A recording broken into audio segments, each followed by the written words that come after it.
Olha, uma nova lei que faz parte do Código de Defesa do Contribuinte trouxe um termo que está deixando muito empresário por aí preocupado: o devedor quanto mais. Vamos entender juntos o que isso realmente significa e, mais importante, para quem essa classificação se aplica de verdade.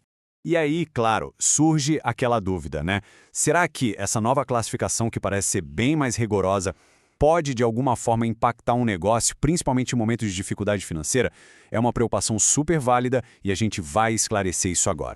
Bom, primeiro de tudo, um ponto fundamental para já tranquilizar a grande maioria. O próprio governo já deixou claro que o alvo dessa lei é um grupo muito, mas muito específico.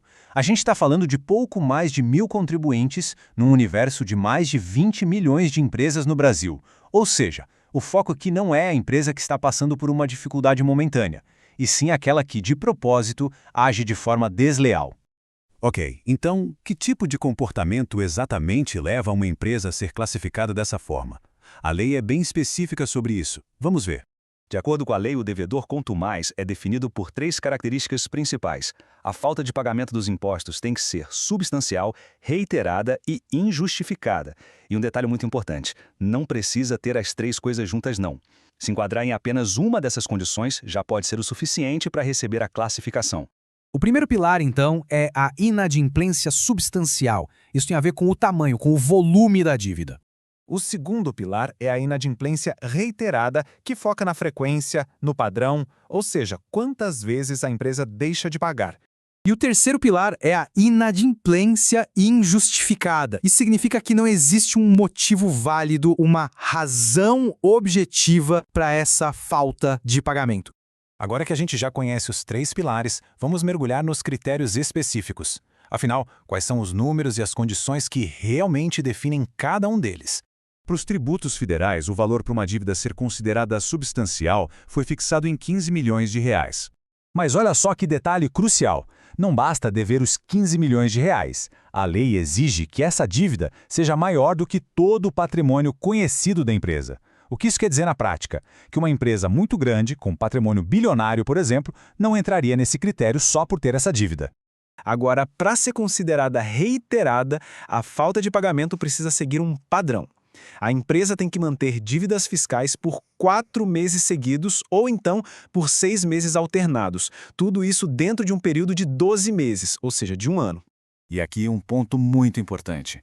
A lei também permite justificativas. Situações como um estado de calamidade pública que tenha sido reconhecido oficialmente ou perdas financeiras comprovadas, desde que não tenha nenhum sinal de fraude claro.